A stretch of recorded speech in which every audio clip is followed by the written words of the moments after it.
सबसे पहले खालिद जी आपके पास ही आऊंगी और कई बार आपसे बात करने का मौका मिला है और जिस तरीके से आपका सफर है वो भारत 24 ने जाना हमारे इस मंच के जरिए आपने शेयर किया।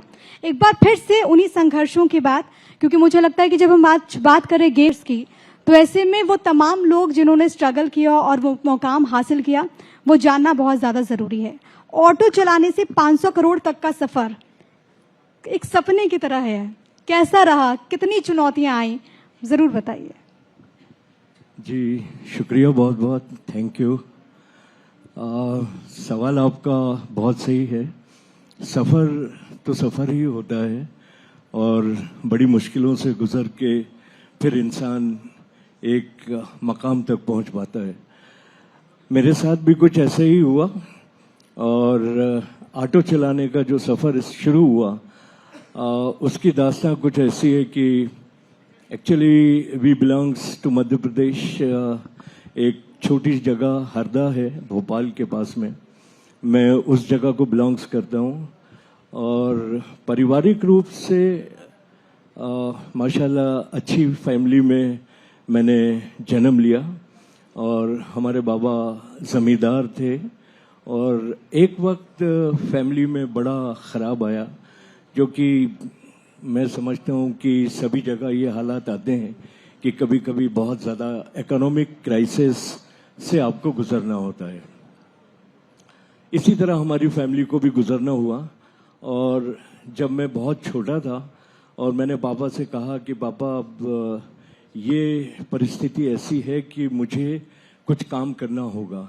उन्होंने कहा बेटा तू इतना अभी छोटा है, क्या काम कर सकेगा। मैंने कहा कुछ नहीं पापा, एक ऑटो खरीद लेते हैं, चला लेंगे। तो हंसा उन्होंने और मुस्कुरा के कहा कि अगर तू ये करना चाहता है तो मैं तुझे रोकूंगा नहीं, लेकिन हरदा शहर में उस ज़माने में कोई ऑटो नहीं था। तो सबसे पहले मेरे दिमाग में जहन में एक चीज़ थी कि उस ज़माने में जब मैंने ऑटो रिक्शा वहाँ पर इंट्रोड्यूस किया, वहाँ साइकिल रिक्शा चलता था जो आदमी आदमी को खींचता था, जो मुझे अच्छा नहीं लगता था। मुझे लगता था कि ये कैसा सिस्टम है कि इंसान इंसान को खींच के लेके जा रहा है और वो पसीने में नहाया होता था और उसको उस ज़माने में एक रेलवे स्टेशन से ले जा के घंटा घर एक चौराहा है वहाँ छोड़ने के लिए सिर्फ 25 पैसा मिलता था। तो उस ज़माने में मैंने ये सोच लेकर आया कि यहाँ पर कुछ ऐसा कर देना चाहिए जिससे ये लोग अपनी इन मुसीबतों से दूर हो जाएं और लोगों को भी आसानियां हो, ट्रांसपोर्ट सेक्शन में हम लोग आगे बढ़ें। इस सोच के साथ में मैंने वो ऑटो रिक्शे को डाला और वहीं से फिर मेरा सफ़र शुरू हो गया। उसके बाद मैंने पापा से कहा कि पापा मुझे बम्बई जाना है और बम्बई जाके कुछ करना चाहता हूँ। तो कहने लगे यार बड़ा शहर है, वहाँ क्या करेगा तू जाके। मैंने कहा नहीं पापा कुछ भी कर लेंगे। तो उस ज़माने तक थोड़े हालात हमारे ठीक हो गए थे, हमारी जो प्रॉपर्टीज़ थी वो वापस आ गई थी। तो पापा ने कहा यहाँ अपना सब कुछ है, यहाँ रह जाओ। मैंने कहा नहीं पापा अब तो उड़ान ले लिए, अब जाना है, अब चलने दो, आगे का सफ़र मुझे तय करने दो। एक बार जोरदार तालियां इसके लिए जरूर होनी चाहिए। पिता का महत्व क्या होता है जीवन में वो आपने बखूबी बताया। Jimmy Mike. ऐसा भी वक्त आया होगा जब आप निराश हुए होंगे, तो डिस्करेज हुए होंगे, तो किसी ने इनकरेज किया आपको? जी वक्त कई बार ऐसे आए जहाँ पे बहुत ज़्यादा मुसीबतों का, कठिनाइयों का भी सामना करना पड़ा। मुझे एक इंसिडेंट याद है जो पारादीप पोर्ट उड़ीसा में है। जब मैंने अपना बिजनेस स्टार्ट किया था तो उस वक्त IOCL रिफाइनरी का प्रोजेक्ट वहाँ पर आया था। M.A. पठान वहाँ के चेयरमैन थे IOCL के और एक ड्रेजिंग का काम था जो लैंड का रिक्लेमेशन करना था। 3000 एकड़ लैंड को एक समुद्री सतह से जो नीचे थी उसको ऊपर लेकर आना, रिक्लेमेशन करना और वहाँ पर सैंड से उसको भर देना था। तो काफ़ी चैलेंजिंग काम था और जब वो प्रोजेक्ट हमें मिला, एक डच कंपनी के साथ में हमने काम करके किया उसको, तो उसमें गांव वालों का और लोकल बहुत बड़ा विरोध आया कि यहाँ पर इंडस्ट्री नहीं होना चाहिए, और उन्होंने हमारी मशीनों में आग लगा दिए, हमारे कैंप्स तोड़ दिए, हमको काफ़ी तरह से नुकसान पहुंचाया। तो सारे लोग निराश हो गए। प्रोजेक्ट ऐसा हो गया कि अब ये नहीं आ सकेगा रिफाइनरी। उस वक्त हम लोगों ने बड़ा हिम्मत से काम लिया, और मुझे एक चीज़ याद आई जो जिनको मैं मानता भी हूँ, और आई फॉलो इस्लाम। तो इस्लाम में जो हमारे पैगंबर मोहम्मद साहब हैं, उन्होंने एक सुलह हुदैबिया किया था। इट वाज ट्रीटी इन इस्लाम, जो कि सबसे बड़ी ट्रीटी हुई थी इस्लाम की हिस्ट्री में। जब उन्होंने मक्का को फतेह करने के लिए आ गए थे और ये मालूम था कि ये जीत जाएंगे, उसके बावजूद उन्होंने कहा कि नहीं, इनसे लड़ना नहीं है, इनके साथ में हमको ट्रीटी कर लेना है और बगैर लड़ाई के हम इसको हासिल कर सकते हैं। तो हमने भी उस वक्त वही नीति को अपनाया और बगैर लड़े हुए IOCL को फिर अपनी जगह पे खड़ा किया। दिस वाज और चैलेंज। अब सतविंदर जी, आपके पास आते हुए और 7 सालाना 3 लाख टन उत्पादन के साथ किस दिशा में आप आगे बढ़ रहे हैं और क्या प्रेरणा है इसके पीछे? जी, सबसे पहले मैं भारत 24 का बहुत बहुत शुक्रिया करना चाहूँगा, इतना अच्छा प्रोग्राम ऑर्गेनाइज किया है। देखिए, जो स्ट्रगल पीरियड था वो हमारे फादर से हम लोग हमेशा इंस्पिरेशन लेते हैं, और हमने वो टाइम भी देखा था जिस समय हमारे पास गुवाहाटी में प्लांट होता था, बट किसी वजह से वो प्लांट हमारा बंद हो गया और हमारे पास उस समय कुछ नहीं होता था। फिर हमने नई स्टार्ट की, 2004 में हमने नई शुरुआत की। उससे हमने एक प्लांट से लगाना स्टार्ट किया। उसके बाद धीरे धीरे अब जो है उस ऑनेस्टी को जो हमने फादर को देखा था, उसी मेहनत से हमने भी कोशिश की कि काम करने की, और उसका हम लोग रिजल्ट मुझे लगा कि अच्छा भी आ रहा है। तो इसी ऑनेस्टी के साथ और इसी इंस्पिरेशन के साथ हम लोग आगे बढ़ते हैं, ताकि ऑनेस्टी, देखिए, कोई ऐसी चीज है, एक ऐसी चीज है जिसको आप हमेशा साथ में रखेंगे तो आप कभी पीछे नहीं जा सकते। तो उसी ऑनेस्टी को हमने हमेशा देखा, अपने घर में देखा, अपने फादर को देखा, अपने ग्रैंडफादर को देखा, और उसी ऑनेस्टी और मेहनत के साथ देखिए,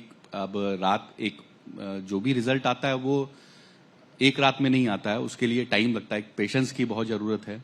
उसी पेशेंस के साथ अगर आप मन लगा के काम करते हो तो इनफैक्ट रिजल्ट जरूर आता है। बिल्कुल। इंटरनेशनली भी आपका प्रोडक्ट बहुत क्लेम्ड है। किन किन देशों में पहुंच चुके हैं और किन किन देशों में पहुंचने वाले हैं? जी, एक्चुअली ये प्रोडक्ट जो है TMT बाज, ये लॉन्ग प्रोडक्ट्स में आता है, और माइल्ड स्टील का ये सबसे बेसिक प्रोडक्ट है, बट सबसे ज्यादा यूज होने वाला प्रोडक्ट है। तो इसमें कंपटीशन होने की वजह से ये और ट्रांसपोर्टेशन अवेलेबिलिटी की वजह से ये बहुत ज्यादा एक्सपोर्ट का नहीं हो पाता, बट हम लोग फिर भी कोशिश करते हैं। जो नियर बाई पहले देश हैं, जैसे नेपाल, भूटान, ये सब जगह हम लोग ने एक्सपोर्ट अभी स्टार्ट किया है, और धीरे धीरे इसी तरह के देशों में हम आगे भी कोशिश करेंगे कि ये बढ़ता जाए, क्योंकि ये काफी कंस्ट्रक्शन में काफी यूज होता है। तो इसमें नॉर्म्स बहुत क्वालिटी नॉर्म्स काफी होते हैं इसमें, जो हम लोग पूरा करते हैं, BIS पे पूरा करते हैं। तो हम लोग इस पूरे पैन इंडिया और एक्सपोर्ट के साथ साथ हम लोग कोशिश करते हैं इसको प्रोडक्शन, हम जहाँ पे प्रोडक्ट बना रहे हैं वहाँ पे रॉ मटेरियल इजीली अवेलेबल हैं, तो हम वहाँ पे कॉस्टिंग हमें काफ़ी अच्छी आती है, और उस कॉस्टिंग के बदौलत हम लोग कम्पिटिटिव रेट में अच्छी क्वालिटी का मटेरियल हम लोग अभी एक्सपोर्ट भी कर रहे हैं, और इंडियन पैन इंडिया में भी हम लोग कोशिश कर रहे हैं, जो कि हम लोग जम्मू कश्मीर तक भी हम लोग अभी माल को सेल आउट कर रहे हैं। हाँ, खालिद जी, आपके पास आते हुए और जिस तरीके से आपने अपने संघर्षों का जिक्र किया, संघर्ष से सफलता आपको मिली है, और यही वजह है कि आपके काम को न केवल देश के भीतर बल्कि अंतर्राष्ट्रीय स्तर पर भी सराहना मिलती आई है। अमेरिका की एक यूनिवर्सिटी ने आपको डॉक्टरेट की उपाधि से नवाजा है। क्या कार्य है और इस उपाधि के बारे में क्या कहना चाहेंगे? जब जाहिर है कि सराहना मिलती है तो मन प्रसन्न होता है। जी, बिल्कुल सही फरमाया आपने। और अमेरिकन ईस्ट वेस्ट यूनिवर्सिटी उन्होंने मुझे डॉक्टरेट की डिग्री से सम्मानित किया अभी 11 अगस्त को मुंबई में। और वो सम्मान भी मुझे पता नहीं है कि मैं इस काबिल हूँ या नहीं, लेकिन जब ये बात आई कि मुझे एक फॉर्म फिलअप करना है और एक मेरे मित्र आए और उन्होंने कहा कि यू डिज़र्व दिस, आप एक बार इसको फिलअप करिए। मैंने कहा नहीं यार, बहुत अच्छे अच्छे और बहुत बड़े बड़े लोग अपने भारत में हैं जो इसको डिज़र्व करते हैं, मैं एक मामूली सा इंसान हूँ, कैसे कर पाऊँगा। तो कहने लगे नहीं आप भरिए, और अगर रिजेक्ट होगा तो कोई बात नहीं, आ गया तो बहुत अच्छी बात है। तो मैंने कहा ठीक है, हमने फॉर्म भर दिया। फॉर्म भरने के बाद में वहाँ से अमेरिका से 3 राउंड ऑफ इंटरव्यू हुए हमारे, और जब उन्होंने हमारा पूरा इतिहास देखा और जो स्ट्रगल और जिस तरह से हमने काम को लेके आगे तक पहुंचाया, और आज जो 2500 एम्प्लॉइज हमारे पास में काम कर रहे हैं कंपनी में, वो सारा उन्होंने डाटा तैयार करके फिर मुझे सेलेक्ट किया और मुझे इंटरनेशनल ट्रेड ग्लोबलाइजेशन के ऊपर में मुझे डॉक्टरेट की डिग्री दिया और सम्मानित किया मुंबई में। क्या बात है, आप इतने हम्बल हैं, पेशेंट हैं, विजनरी हैं, इतनी मदद करते हैं लोगों की। कभी पॉलिटिक्स में आने का सोचा है आपने? सर देखिए, इसमें तो एक हमेशा मैं अक्सर जब छोटा था तो कभी बहुत ज़्यादा निराश हो जाता था, और मैंने एमजे साहब के शो में भी ये बात कही थी कि मैं अक्सर एक दरगाह पे चले जाता था, वहाँ एक बाबा बैठा करते थे, और हमेशा जब बहुत उदास होता था तो उनके पास बैठता था और कहता था बाबा अब क्या करूं। तो वो हमेशा एक शेर पढ़ा करते थे, वो आज मैं आप लोगों के सामने कहना चाहता हूं कि किसी दर्दमंद के काम आ, किसी डूबते को उछाल दे। किसी दर्दमंद के काम आ, किसी डूबते को उछाल दे। ये निगाहें मस्त की मस्तियां किसी बदनसीब पे डाल दे। अच्छा काम करने के लिए ये जरूरी नहीं समझता मैं कि पॉलिटिक्स में जाना चाहिए, उसके अलावा भी आपके पास कई रास्ते हैं जहां से जाके आप सोसाइटी के लिए, अपने लोगों के लिए अच्छे काम कर सकते हैं। इसी के तहत हम लोग काफ़ी काम कर रहे हैं, और उम्मीद है आप लोगों का सहयोग और सपोर्ट रहा तो आगे और भी अच्छे काम करने की कोशिश आप करेंगे। बेहतरीन काम कर रहे हैं, एक बार जोरदार तालियां। और अब सतविंदर जी आपके पास आते हुए, क्योंकि आप Saluja steel and power limited के ब्रांड एम्बेसडर भी हैं, इतनी जल्दी सफलता पाने के साथ साथ आपने सलूजा गोल्ड टीएमटी को एक ब्रांड भी बनाया है, एक पहचान भी दी है। इसके पीछे की प्रेरणा क्या और आगे की क्या रणनीति आपकी? जी, पहले मैं एक बड़ी खुशी के साथ एक बात बताना चाहता हूँ। हमारे ब्रांड एम्बेसडर एक्चुअली मेरे फादर हैं, और हमारा ब्रांड एम्बेसडर जिमी पाजी भी हैं। जोरदार तालियां। हमने एड शूट साथ में की थी, तो वो भी मैं अभी और आज इस मंच पे आप दोनों साथ हैं। जी बिल्कुल, ये भी संयोग है। प्रिविलेज हूँ मैं जो जिमी भाई के साथ यहाँ पे मंच पे हूँ। तो ये देखिए, जो भी एड और प्रमोशंस की बात करते हैं, आजकल देखिए कोई भी प्रोडक्ट हो तो एक नेसेसिटी हो जाती है आपको ब्रांड प्रमोशन की, क्योंकि जो दिखता है वो बिकता है। बट एक चीज एड के साथ बहुत अच्छी ये भी है कि जब आप ऐड करने लगते हो तो आपकी रिस्पॉन्सिबिलिटीज आप पर आती हैं कि उस ऐड के साथ साथ आप मार्केट में एक अच्छा प्रोडक्ट लाएं, ताकि मार्केट को ऐसा ना हो कि आप ऐड रिस्पॉन्सिबिलिटी के साथ कर रहे हैं बट वो प्रोडक्ट में अगर दम ना हो तो आप बाजार में नहीं टिक पाएंगे।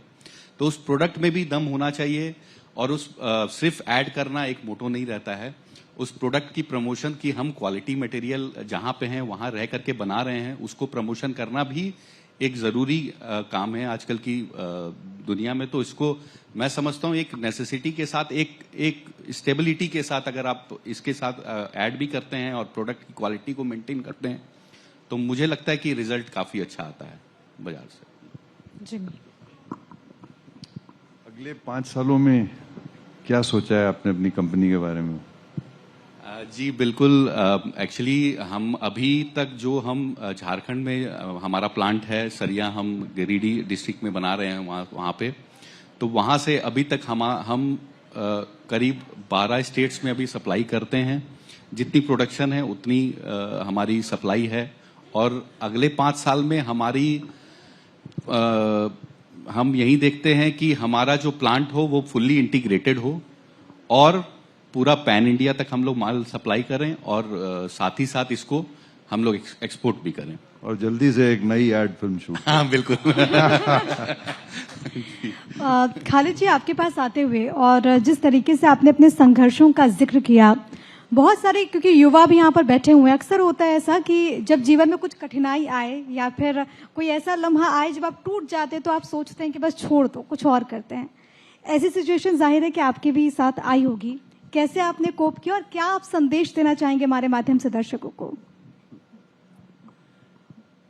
देखिए, ये तो खुद से खुद की लड़ाई है, इसमें आपको खुद लड़ना है, और जितना आप जुनून अपने अंदर में रखेंगे सक्सेस की, और फेलियर को आप अगर अपना साथी मान के चलेंगे तो डेफिनेटली वो साथी बन जाएगा, और साथी बनने के बाद में वो ही आपको सक्सेस दिलाएगा। और कभी मैं अक्सर कहता भी रहता हूं कि अपने जितने भी युवा पीढ़ी के बच्चे हैं और जो आगे आना चाहते हैं, उनको ये कहना चाहता हूं कि आप अपने जुनून को कम मत करिए। कोशिश करना इंसान का काम है, और सबसे अच्छी चीज है कि आप अच्छे काम करते रहिए, बड़े आदमी बन जाओगे। तो काम अच्छे करिए और हिम्मत से डटे रहिए, यही मेरा संदेश रहेगा। और वैसे भी एक कविता भी है कि लहरों से डरकर नौका पार नहीं होती, कोशिश करने वालों की कभी हार नहीं होती। थैंक यू सो मच, बहुत बहुत शुक्रिया आप दोनों का हमारे साथ इस मंच पर आने के लिए और अपने सफर के बारे में हमारे दर्शकों के साथ जानकारी साझा करने के लिए। बहुत बहुत शुक्रिया, थैंक यू सो मच।